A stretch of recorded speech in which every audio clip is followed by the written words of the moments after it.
It's Tyler Lockett of the Seattle Seahawks, and you're listening to the Full 10 Yards podcast. Hey, we're rolling. We drive all game.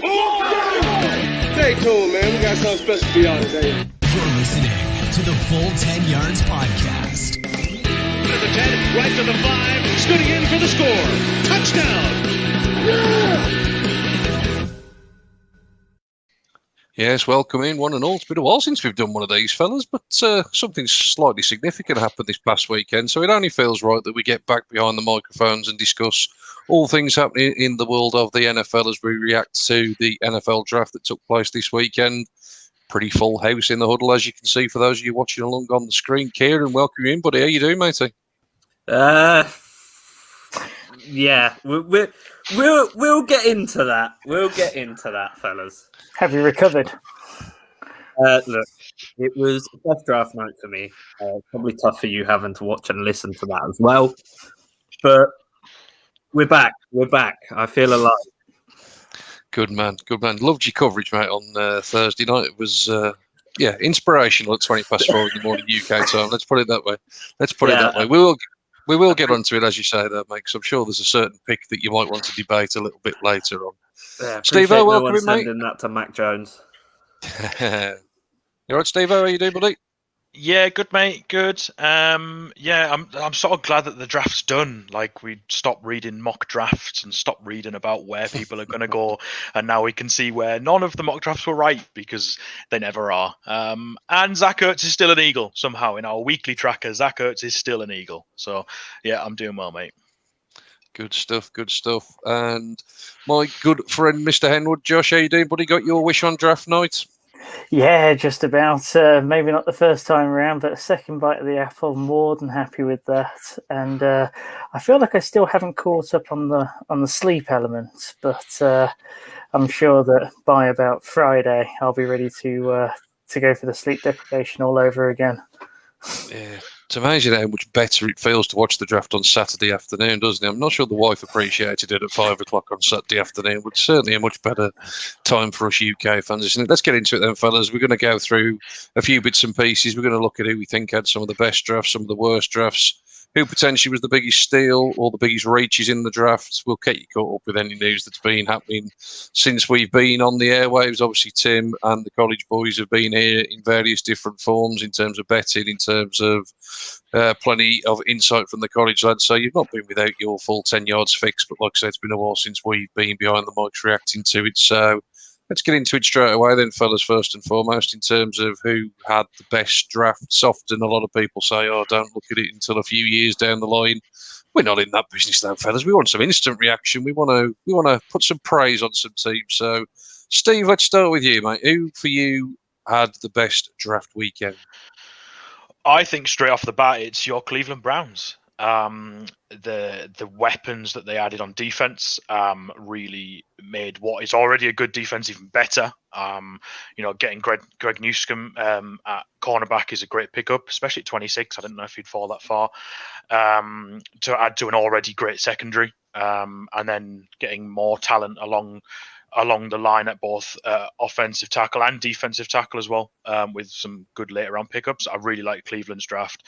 And then obviously I know we're going to come on to JOK, but a guy that fell in late in the second was another great pickup. And that Cleveland defense, I mean, you could certainly make an argument now that Cleveland has the best defense in the NFL. If not, it's up there. And I never thought I'd be saying that sentence, but it's up there. It's certainly up there. I say it's top 5. So yeah, I think Cleveland, and I read earlier that they're the only team in the NFL that have had 2 back-to-back A+ rated drafts. So there you go. See, told you it's all about the early draft grades. Kieran, you had a bit of stick last year. You predicted the Miami defense would be a top 5 or a top 8 unit, and you got plenty of sticks. Steve's just gone one better there, mate. He says the Cleveland Browns have got the best defense in the NFL. Are you having that, mate? Top 5, yeah, for sure. And I know with 2 Browns fans here, I got to be careful with how I choose my wording. But when you look at defenses like the Rams and the Finns and the Washington football team, I don't think you can really put the Browns ahead of those teams. No. I think even Browns fans are going to agree. Like, don't get me wrong, you guys had an absolute cracker of a draft, and I know when you guys didn't get JOK in the first round, the fan base was a little bit sensitive. Until Are you you're describing the fan base as me? Yeah. Well, a lot of Browns fans actually were up in arms. A lot of Browns fans I follow on Twitter were absolutely fuming that you didn't get JOK in the first. But when you went and got him in the second, fantastic steal. And I know there's the talk about these health problems he's having, but he was cleared by team doctors. That's how drafts work. If you don't get cleared by team doctors, they're not going to draft you. So clearly the Browns know that he's ready to play. He's ready to compete. And I really think this Browns defense takes you up a notch. And that's really what you guys needed to separate yourselves from the Chiefs last year in the playoffs, was that defense. So you might have a shot at playing Buffalo in the AFC Championship game this year. I'll take that, my friend. I'll take that. Josh, me and you could talk about this all night, but for the sake of everybody else, let's move on to some other teams. I'm sure we might pivot back to Cleveland, particularly JOK, who I know was your darling of draft night. But give us some other teams that you think did particularly well, mate, on draft night. Yeah, sure. So there are a few out there that I think had a good one, but I'll go with the Miami Dolphins as a sneaky good draft. First of all, I think that they absolutely killed it in terms of selling the number 3 pick to San Francisco, and I'll come on to why a little later on, as well as a bit of a teaser. But essentially, with all the wheeling and dealing, they moved down 3 spots and got themselves an extra first rounder in 2023 and a third rounder next year. You know, to move down 3 spots and comfortably select the guy that they want. And people will say, "Oh, you know, you could have had Chase as your wide receiver if you're going wide receiver." Waddle's got history with Tua. You know, Tua at the moment is not exactly feeling himself. Maybe having someone in there with a bit of familiarity with him just helps him settle into the program a bit more. Maybe Tua made the request himself. You know, we talk about Burrow making the request for Chase. Maybe Tua's like, "Look, I know this guy.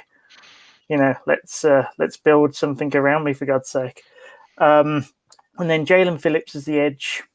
Great pick there. I think that they also did quite well with Eichenberg and Long.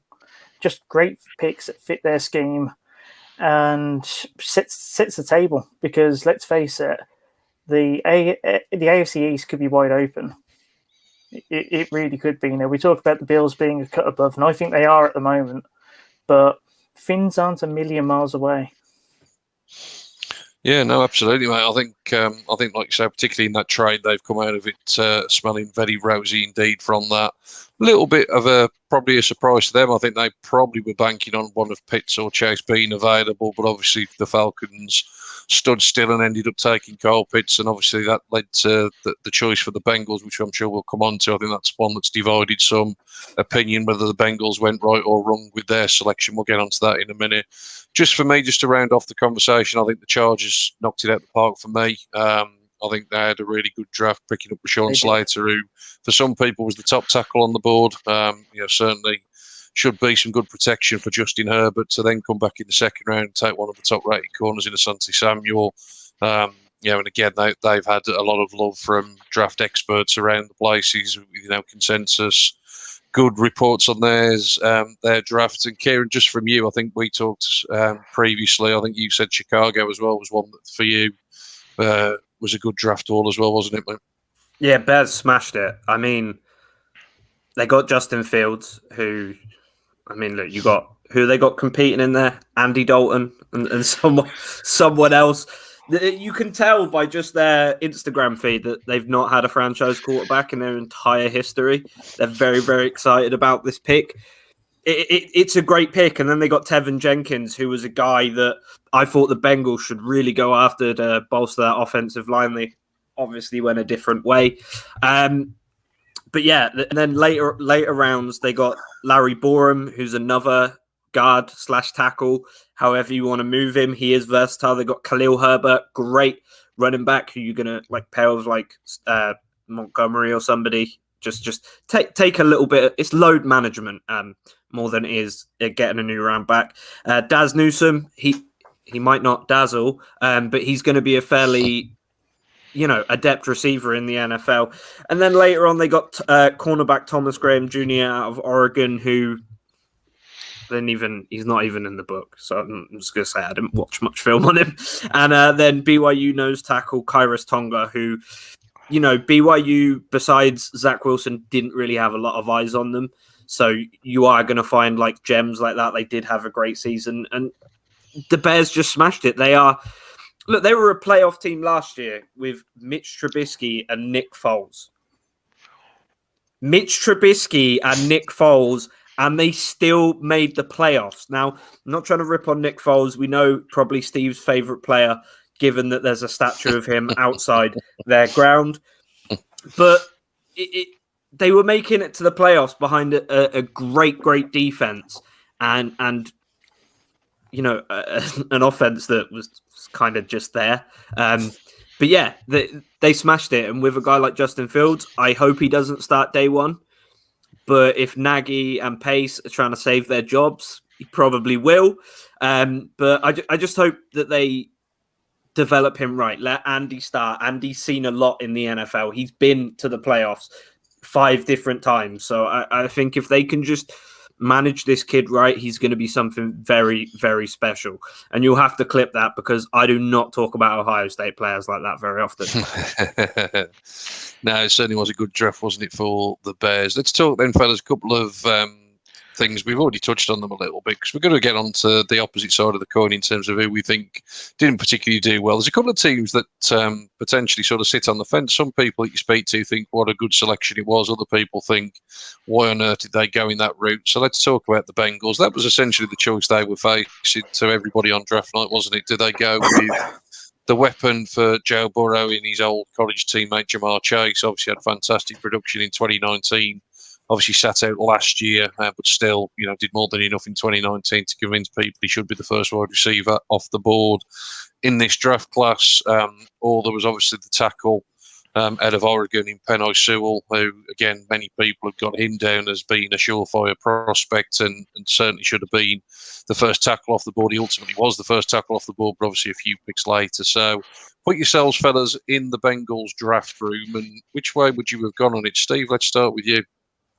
It's so tough, isn't it? Like, you think if there's a generational left tackle, especially left tackle as well, being the most important on that front line, you take him without doubt. But the problem is that you had a generational wide receiver talent, as we're all aware, in Jamar Chase. So do you give Joe Burrow a weapon for the next 10 years or do you protect him? Now, I would have probably leant towards protecting him because he tore his ACL last year, and he tore his ACL because he wasn't protected, and that knee injury was nasty as well. He's already throwing again, which is a good sign, and doctors can do magic things with ACLs these days, but the depth of the offensive tackle class is what probably swung them that way. And the fact that they were able to address that later on was probably what swung them, and that, they can pick up offensive linemen. They would argue that they could pick up offensive linemen anywhere, and yet you can't miss the chance of drafting a Jamar Chase. So I think it's so tough because I know how good Chase is, but the chance to shore up that left tackle position for the next 10 years would have been incredibly tempting. Yeah, Josh, I saw you giving the old thumbs up there, so I assume you're in that camp as well.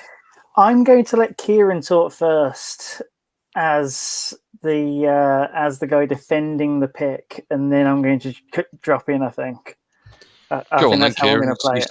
Josh teed you up, my friend. Everyone's heard me say this, and I'm going to say it again, and I stand by it, because I have hot takes about players like these. I said Josh Allen would be a MVP contender last year. He was. I said Lamar Jackson will win an MVP. Like the day he got drafted, I said he'll win an MVP. I'm generally correct about offensive picks. And as we've heard with the Dolphins prediction, I'm also pretty good with defensive picks as well. So before we get to the guy who I say is going to finish his career being regarded in the same vein as Jerry Rice, You can scoff all you want. That is going to happen. The Bengals 2021 offensive line at left tackle, they have Jonah Williams. Gave up 3 sacks last year. Left guard, they have Quinton Spain. Gave up 1 sack last year. Trey Hopkins as the center. 1 sack last year.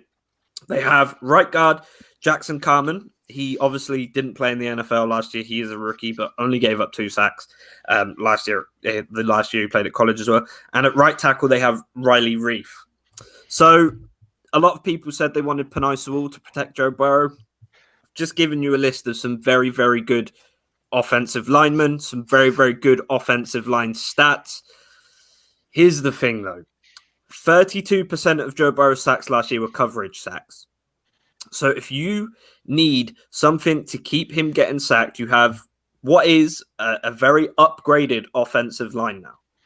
They've got rid of the shit. There's still some guys there who maybe aren't top level, but they're going to be better. And then you go out and get possibly the best wide receiver I have ever seen play at the college level. Forget Julio Jones. Forget Jerry Rice. Forget all these Antonio Brown types who have amazing college careers.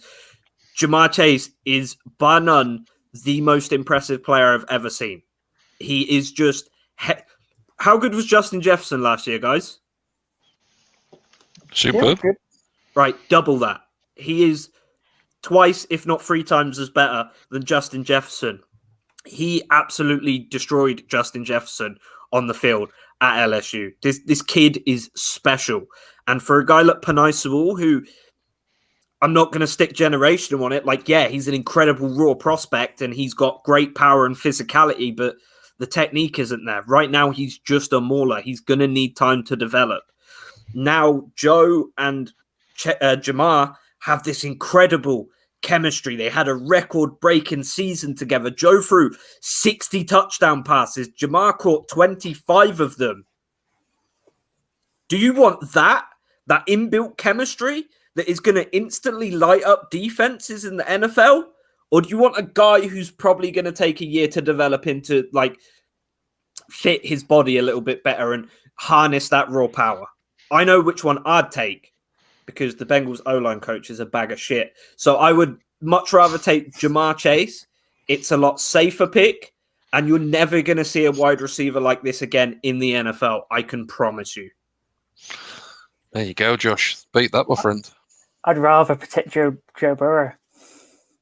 Hey, I So just you're- gave you some offensive line No. stats. Hold on. So you said, do I want to bolster up my line? You know, even if it's long term, do I want to bolster up my line, or do I want a wide receiver that can be thrown the ball to? I want a QB that's going to be able to throw the ball, right? Now you can tell me, yeah, gave up so many sacks, etc. Tell me pressures, because I tell you what, even for the times of which Joe Burrow got out of a lot of sacks last year, you know, he was able to get away from a lot of them. And also the Bengals threw probably the highest percentage of slants and screens and behind the line plays that I've ever seen an NFL team play. And I've watched the Browns for years, right? Where you had to get freaky with that sort of thing. So yeah, sacks isn't the thing to look at as much as just the general play, because otherwise Jamar Chase is going to, you know, basically have to make up 70 yards after the catch on every play to become the generational talent there, right? So I understand the point, and I'll go one further. I understand the Chase pick, right? I said to you on the night, I understand the Chase pick. It was very much one or the other. I don't understand the Bengals trading down in the second round, right? That's where it really hits. I think you do one or the other. That made no sense to me. Exactly. With Kevin Jenkins still available. Exactly. Because then, especially, forget just Jenkins, pretty much all of the pretty good O-line class went in that little spell. And, you know, it cost the Bengals dearly, I think. I mean, yes, the front office is going to say, we really like this kid. We had our eye on him. We thought we were going to get him. Tell me a single organization that wouldn't cover its back immediately by saying, we got our guy, after seeing all of their options leave the board. You know, I think I think that they took a gamble and they lost on it, and it was a gamble that they really didn't need to take. And it brings this question up. I think if they took Jenkins, I understand the Chase pick more. I think that's the way it goes. And also, while we're talking about Penei Sewell, I'm going to quickly bring it back and say I think the Detroit Lions had a hell of a draft this year. I mean, Browns fans consider draft day as their Super Bowl, and the Lions are going to have to consider it like that for a few years, right? This is day one of a massive rebuild. This was a great start. You start with the fundamentals. You start with your lines. You build up from the front and work backwards. I think they've got a few wins in them this year, 3, 4, up to 5. This helped a lot, and they've got a lot of draft capital to come back on as well. Onwuzurike as well as so really, really does help. So, yeah, in terms of the Chase pick, have him, but don't trade down afterwards. For the love of God, why? But thank you as well. Yeah, Thank you. yeah. I can certainly see that, mate. In terms of, like you say, the trading down in the second round is a head scratcher. For what it's worth, I'm with Kieran. I would have gone Chase at that pick personally. I wouldn't have then, like you say, traded down also. But it'll be interesting to see who it plays out. Like you say, obviously you see what Burrow can do reunited with him. Before we move any further, fellas, Steve and Josh, have you managed to get yourselves like in the same like club or something tonight? It's like strobe lights going off on your cameras, fellas. I'm sitting here and I'm thinking, have I not been invited to this party tonight or something? Or are you both just watching the Champions League or something? Watching the Champions League, the adverts are on. There we go. I thought as much. There we go. There's a lot of, I think it's the MasterCard advert. Other credit card providers are available, but it pops up with a blue screen and it sends it all blue, and then I go into white and then green. So I'm about this far away from the television. What's the score, fellas? What's the score? 1-0 City.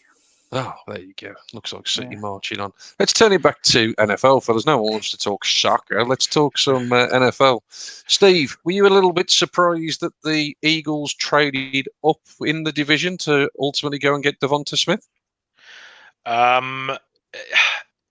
Yes. So there was murmurings for the week leading up to it that Eagles were looking to trade into 8 or 9, and then when Denver picked Patrick Surtain at 9, I was like, okay, that's it.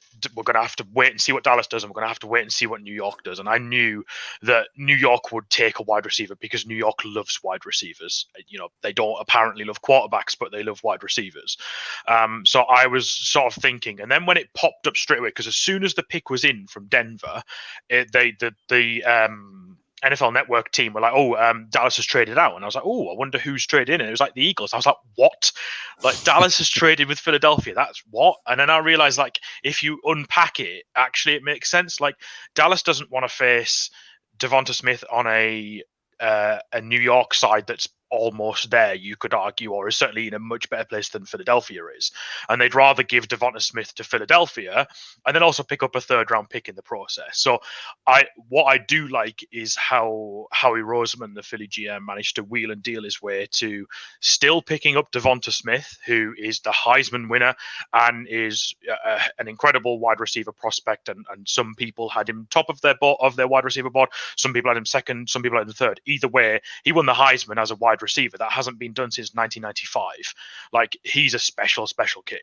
And pick up a 1st-round pick next year and only give up Dallas a 3rd round to move back into 10 to get him. So I was pleased with it ultimately. I loved the pick. I actually tweeted when Carolina picked at 7 and Justin Fields was still on the board.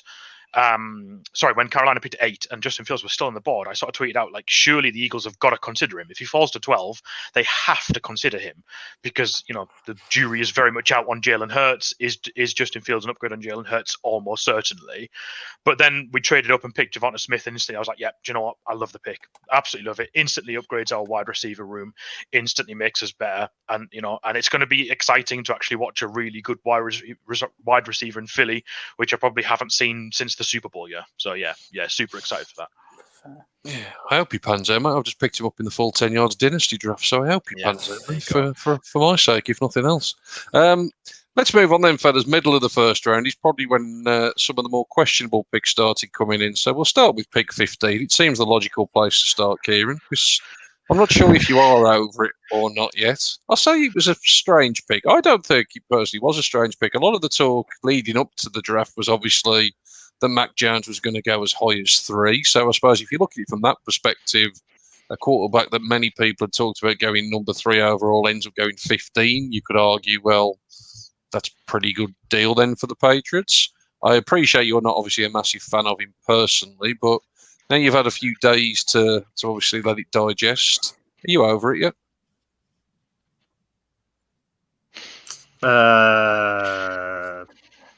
Not really, going to be honest. In every single college podcast we did, I repeatedly said he is not a first-round talent. I didn't think the Patriots should have gone for him. We had 2 offers to trade up into the top 10. Didn't fucking take them. No idea why. My ideal draft would have been Waddle in the first and then Kellen Mond in the second, because I think Kellen Mond is infinitely more talented than Mac Jones. I think that shows on film. Just Mac Jones is not a day one guy. He never was. If he wasn't at Alabama, he wouldn't have been. He's not super accurate. He doesn't have a big arm. He's built like a toddler. And I don't mean height-wise. I mean body-wise. Like, he's got these really short legs and a dumpy midsection and kind of a big head. We all saw him walk to the stage, right? It was as awkward as watching Kyler Murray scramble. That's the level of, like, awkwardness I felt seeing him take the stage. I just thought, what the fuck are we doing? Like, we're the New England Patriots. We're not some poverty franchise like the Giants or the Lions or, you know what? We won't say any more teams. I don't want to upset anyone in this group. Yeah, new money is a thing. We're not. Yeah, that's a good point. I just thought it was a bad pick for us. He could be great. Don't get me wrong, but if he comes in, like, if by week 8 of this season he's still built like a toddler, I'm maybe be pissed, because you're going to be in a weight room with guys like Cam Newton, Jacoby Myers, and all these guys who grind their ass off. If you are not at least working out, working on your arm strength, working on your footwork, working on everything that makes you a day 3 pick, I'm so pissed off still to talk about it, because there was so many better options. We had the options to trade up into the top 10, which meant we could have got Justin Fields. It makes no sense to me. Let's move on from 15, because I certainly don't think you're going to be convinced at any point until he actually does something on the field. Let's go down to 17, because then that was another shocker, wasn't it, really? The Raiders seemingly having a different draft board to anybody else in the NFL. We mentioned the Bengals and passing up on some potential offensive line talent. I don't think anybody had Alex Leatherwood, did they, at the top of the tackle board, did they, fellas? No. So again, some surprised shakes of the head. I think I've thought for a little while. I think since Mike Mayock got the GM job in Las Vegas, or what was Auckland, I feel like sometimes he tries to make picks like he's still a draft analyst and he's trying to beat people and their predictions and such like. Like a lot of people said about Las Vegas's 2 first and second round selections this year, that actually if you'd swapped them round and had them in the first and second respectively, that actually would have made sense, and actually it would have been a pretty good outcome. So actually, when you look at it that way around, it doesn't actually come up as too bad a selection, but it was just such a perplexing pick when there was other offensive line talent to be taken, and they went with Leatherwood. It just didn't really make sense, and I wonder how many more bad drafts can that Raiders team have before Mayock is out, because I feel like he was great as a draft analyst. I'm not sure he's good enough as a GM. Yeah, no, don't disagree with that, mate. Don't disagree with that. Another couple of shockers for me that came, and these were teams that came late to the party. So the Seahawks didn't pick until, what was it, pick 57, pick 58, something like that. If you said felt to me like the 6th round. Yeah, but if you said to me before the draft, one position the Seahawks are pretty strong in, you'd have said wide receiver, wouldn't you? You know, they've obviously got Lockett, they've got DK Metcalf. To go wide receiver with their first pick was a strange pick for me. And of course, then to just top it all off, the Houston Texans didn't bother getting involved in the draft until the third round. And of all the things to do with your first pick of the draft, you pick a developmental quarterback that, in all likelihood, isn't seeing the field anytime soon. Fellas, help me out. Can someone explain it for me? Because it was just bizarre. It's panic mode. It's panic mode in Houston. Deshaun Watson will not dress for the Houston Texans ever again. That is what that told me. You know, that is saying we need a QB that is going to learn behind Tyrod Taylor. Again, Tyrod Taylor, seemingly, you know, the rookie QB whisperer.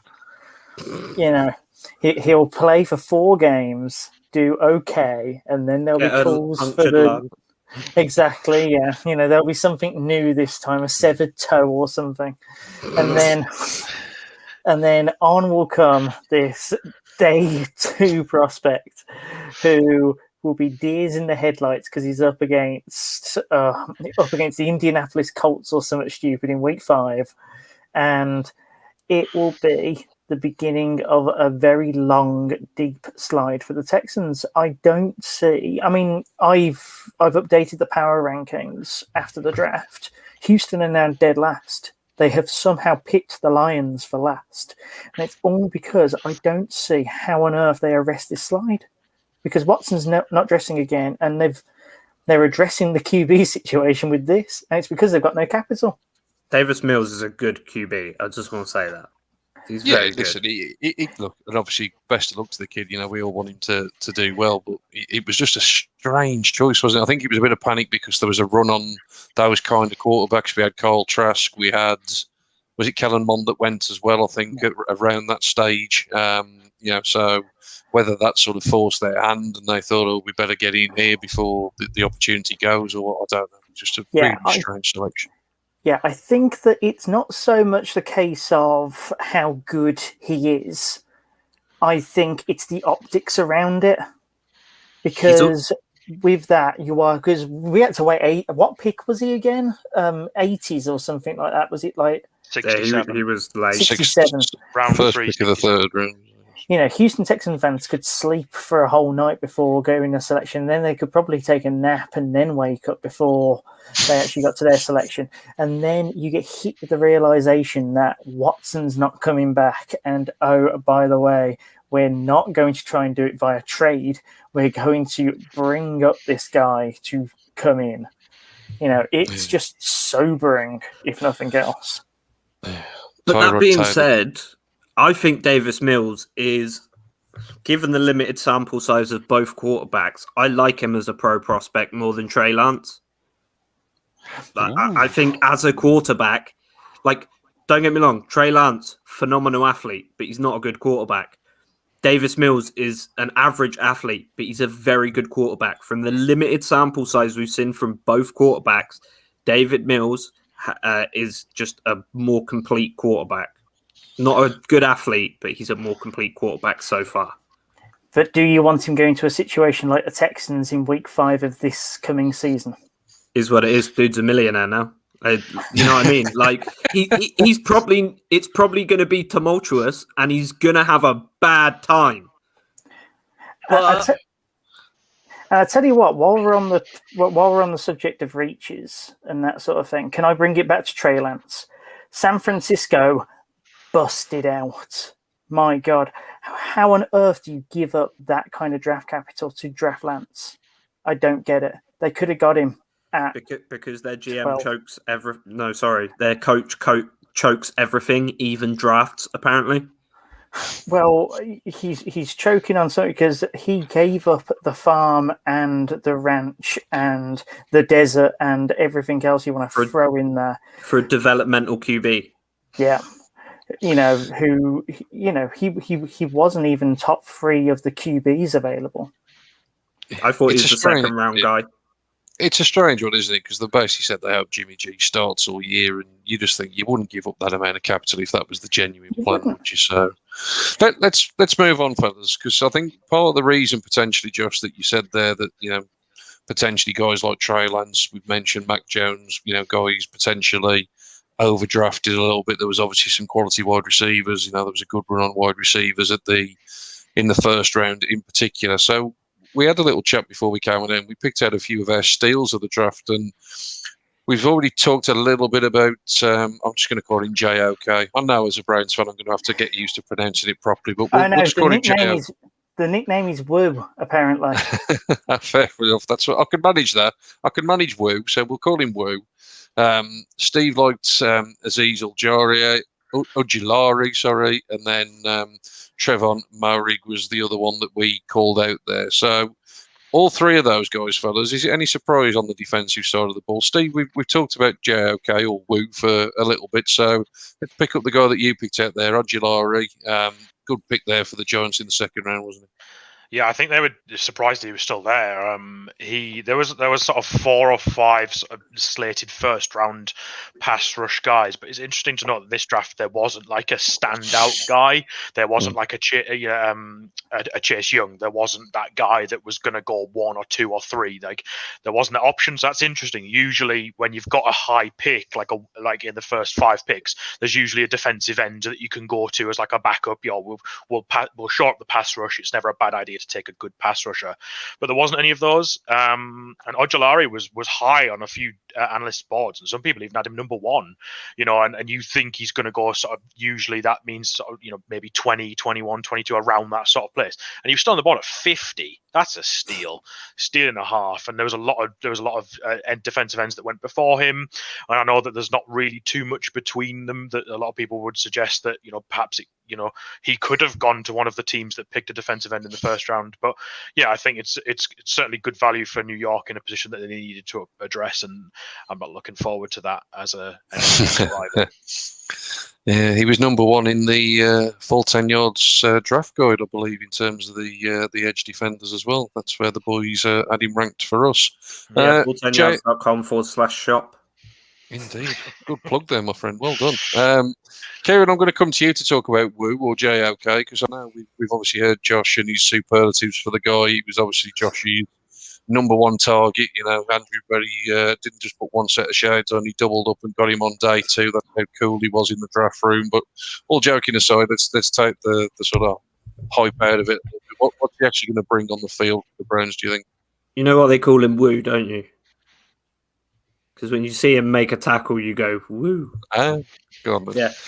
No, JOK, in my opinion, was the best linebacker in this draft. I don't care. I think Michael Parsons is a scumbag human being. He's a good player, but he does not deserve his spot in the NFL. If any of these allegations are even partway true, which, given the history at Penn State, very, very possible. There's a very toxic culture at that university. But JOK was my number 1 linebacker. The dude is absolutely incredible. Take Isaiah Simmons' potential and then put him with a team that isn't completely mismanaged, like the Cleveland Browns. He is going to be a problem. He is... Okay, imagine Jamal Adams, and I'm sorry for all my LSU homies for this, but he can catch, so he can make interceptions.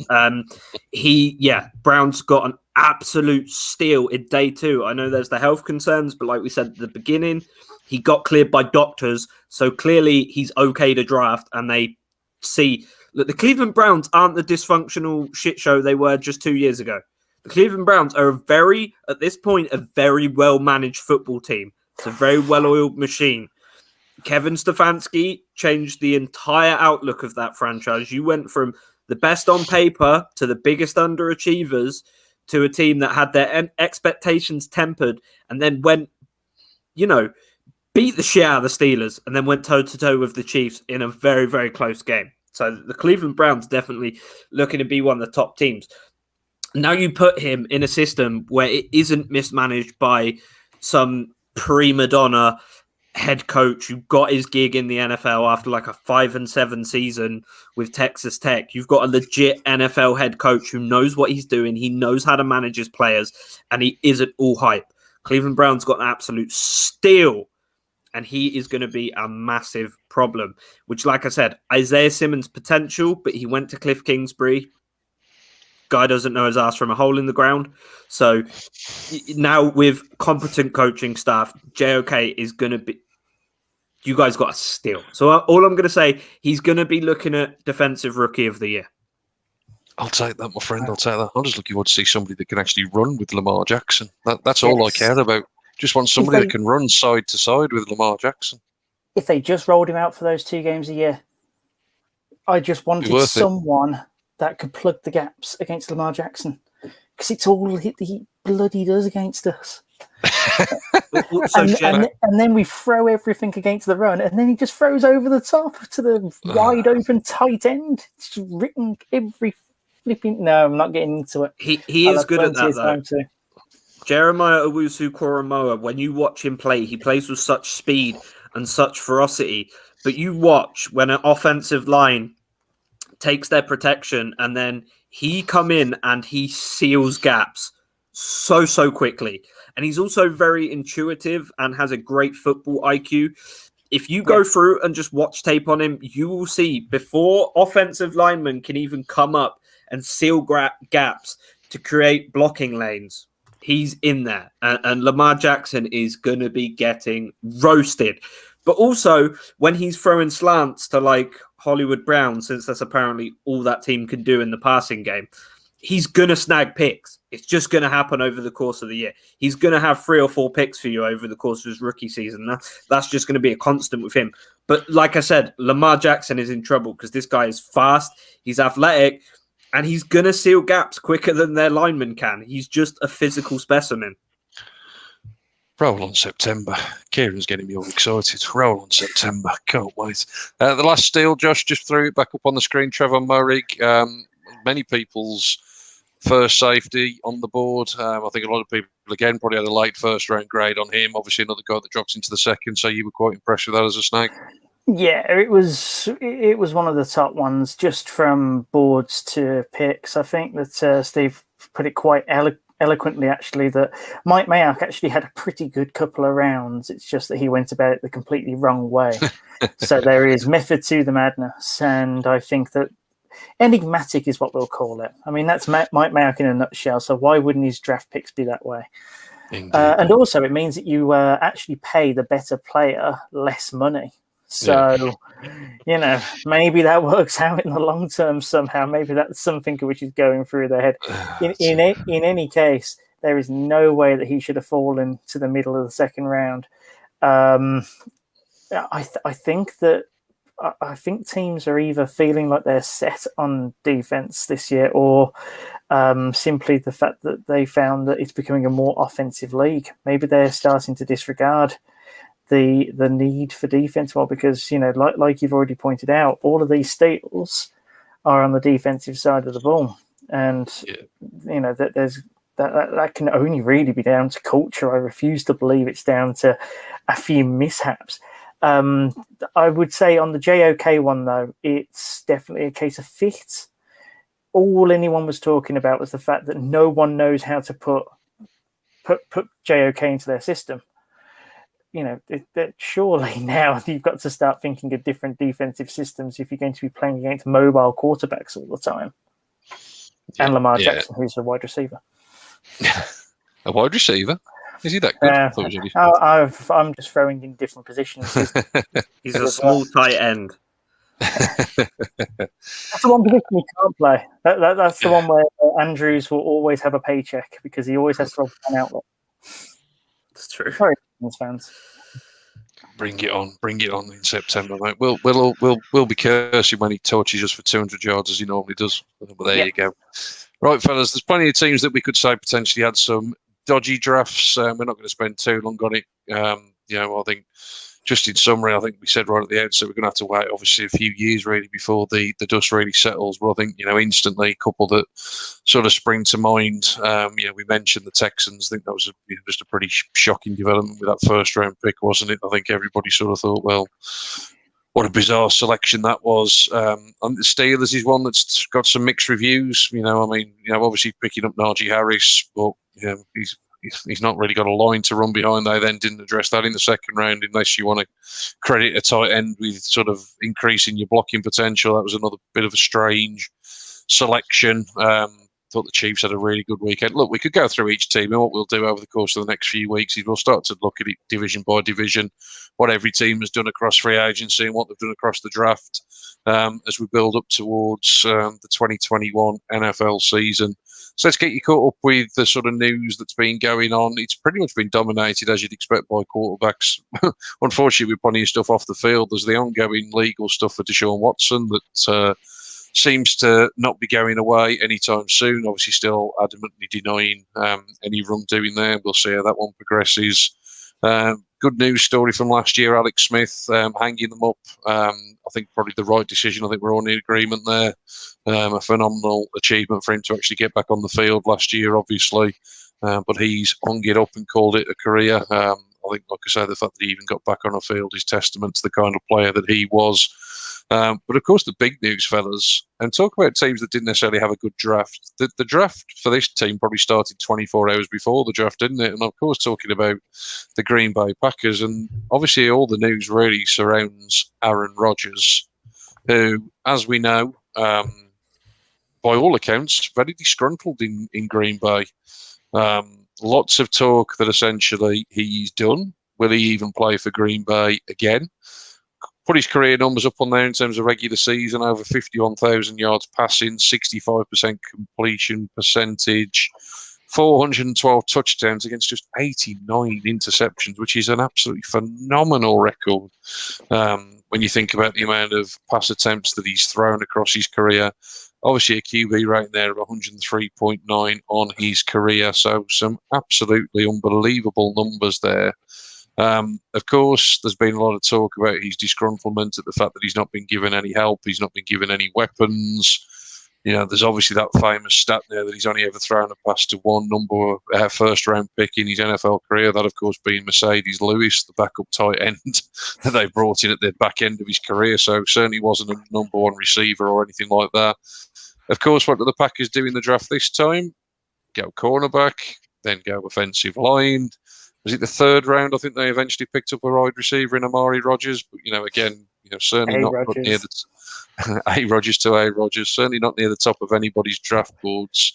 As Ross rightly points out, is this just his yearly bitch fit, or is this it now? For me, there's no smoke without fire, and there seems to be too much smoke blowing around here. So, Steve, let's get your view on it, mate. What's your view on Aaron Rodgers in Green Bay? It came at a convenient time, didn't it? Like minutes before the draft started, all of a sudden this story comes out that he's done in Green Bay and he's unhappy with the ownership and he's unhappy with the franchise and he's not coming back on his current contract, yada, yada.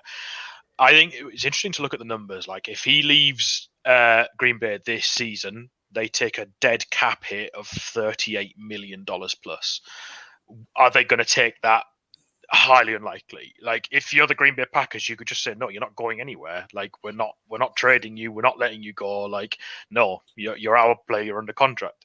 Will he end up anywhere else? I doubt it. I think if as this plays out, I think this might be a maneuver for a new contract. I didn't realize he's 38. I thought he was a bit younger than that, but he's 38. And he's proven the last few seasons that he's still got it. He's, apart from that rib injury he had a few years ago, he's been incredibly injury-free, which is miraculous for a guy of his age. So it's really difficult to tell. It would be weird to see Aaron Rodgers in anything other than a Green Bay uniform. Like you've grown so used to him in that green and white and yellow that I think it would be really, really odd. But I'm sure time will tell. But I would be very, very surprised if he ever suits up in a different color. Josh, your view?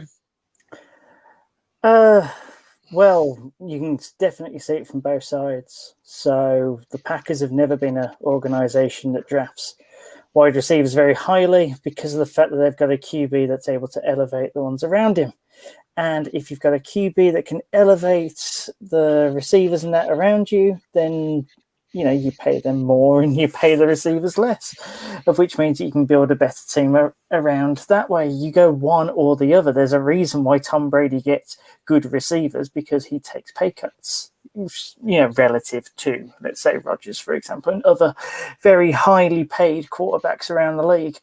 That's at the very least that's at least the general sort of consensus, because everyone's got a cap and they've got to manage it. So the Packers, first of all, started bad in terms of that news, and that is set to drag on, and it will pull a lot of morale as well, I think, within the team, which definitely won't help, and there'll be a lot of questions, etc. Picks obviously weren't very Rodgers friendly, but fair play to Gutekunst. He stuck to his guns and stuck a middle finger up at Rodgers and went, "This is my team, boyo, not yours." If Rodgers does end up going out the door, then he's got to be able to continue to have a team that continues to have the culture of the Green Bay Packers. It's all very much a posturing match, isn't it? So, Rodgers is setting himself up as, I am the one, the only. Packers quarterbacks have been like that in the past. Look at Brett Favre. Yeah, and you bring up an interesting point there, though, because obviously, you could argue that the Packers should cash in if he's disgruntled. They supposedly drafted the future of the franchise last year. I know we've all got our opinions on that, whether it was the right thing to do and whether it was a good pick or not. But certainly from the Packers' perspective, that was the plan, that Jordan Love was going to be the guy to take over. We've just seen what San Francisco paid to go up and get a developmental quarterback. If you're San Francisco, you're probably kicking yourself at the fact that you've given up so much to go up to 3 in the draft. When Aaron Rodgers potentially becomes available, you could have, potentially packaged that to Green Bay. Okay, you'd had a shorter window, but essentially, you'd have been straight into the mix of, serious contenders. So, Kieran, what's your view on it? Do you think he does play again, or do you think this is just posturing and it'll all sort itself out? I think he should leave. They've treated him terribly. And I know Ross thinks it's like his yearly bitch fit, but they just cut his favourite wide receiver in Jake Kumar, a guy who he was very, very high on, which is just a fucking... They basically just punched him in the dick and told him to deal with it at this point. Like, I'll say this, right? This is the best analogy I could think of. I used to be a carpet fitter, right? I needed Stanley blades to help cut carpet into a room. If I went into work... I was self-employed, but if I went into work and someone said, "Hey, sticking in the carpet today, but you're not allowed to use standard blade. You got to use safety scissors."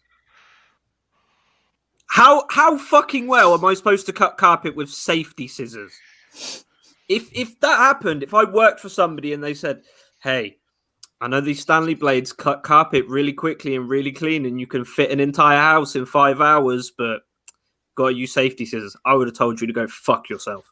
Aaron Rodgers is well within his rights to be angry. He's well within his rights to want to leave. And anyone putting it down to a bitch fit is just... People do this thing with professional athletes, like, oh, they're so rich, they're not allowed to complain, they're not allowed to feel bad about anything. No, damn right. He's allowed to be pissed, he's allowed to be angry, and I would be even more angry and more pissed off than Aaron Rodgers. At the Kentucky Derby, he had Turd Ferguson as his name badge, which I thought was just perfect. But the fact that they seemingly do everything to not help this man succeed, like they on a yearly basis, they fuck him over. In the draft of the most wide receiver talent we'd seen in years, they take a quarterback whose touchdown to interception ratio in his last year as a Mountain West Conference school was, what was it, 17 to 15? They took him in. They could have had Justin Jefferson. They could have had DK Metcalf. AJ Brown. In years previous, they've had all these great guys they've passed up on, and now everyone's like, "Oh, don't know why Aaron Rodgers is angry. I think he's just being a diva." If you don't know why he's angry, then I don't know what to tell you. Don't ever go near heavy machinery because you might cut your own fucking leg off because you haven't got a clue. All right, but just to put you back onto that, right? So we're talking about last year's draft now, yeah? had an MVP year with the guys that were around him.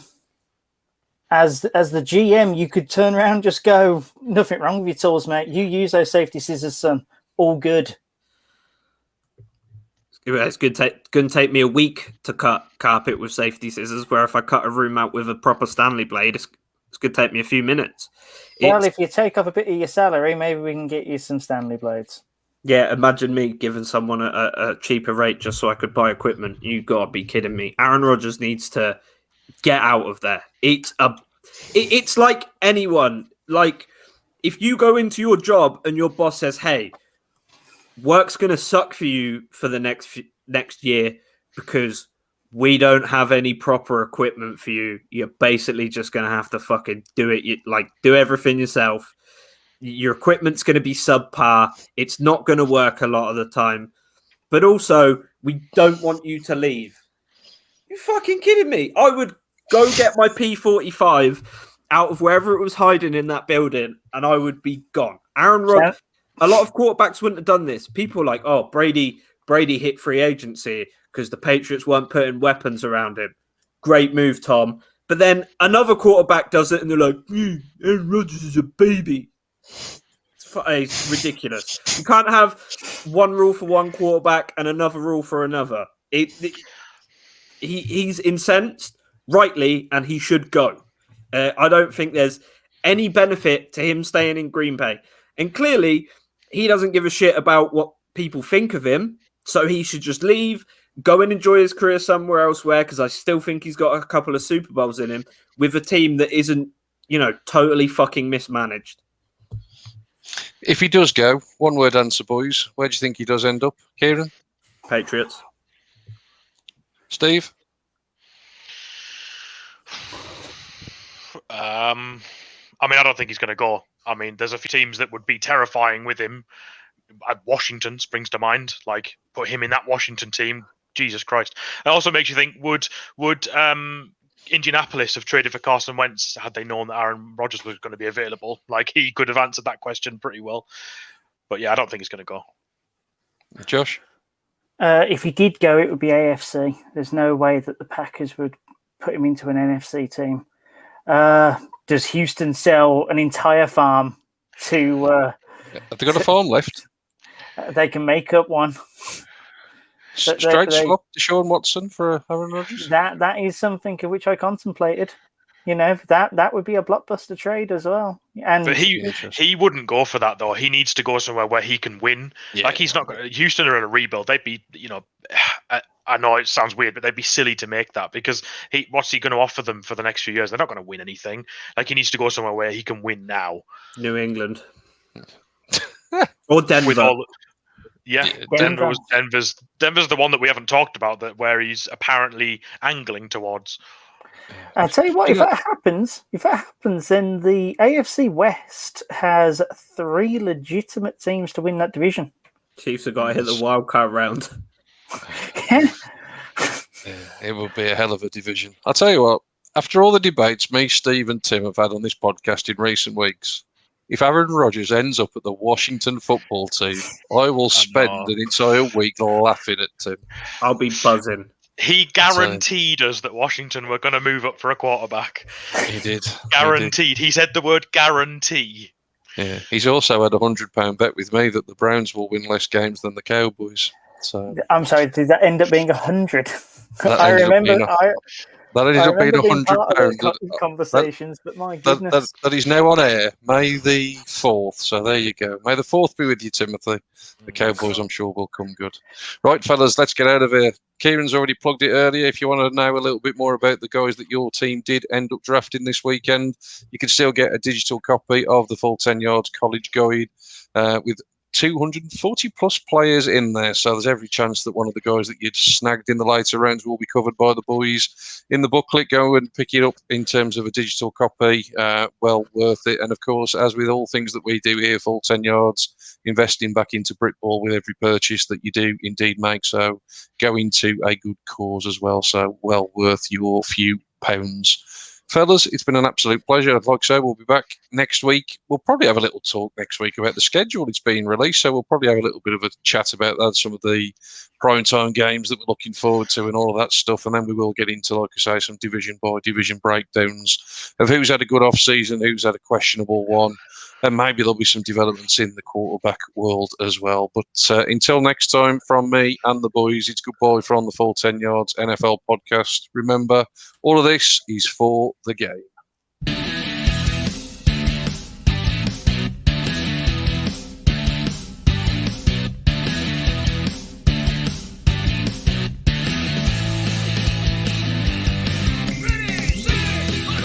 Thanks for listening to the Full 10 Yards podcast. Follow us on Facebook or Twitter at Full 10 Yards, or email the show full10yards@gmail.com.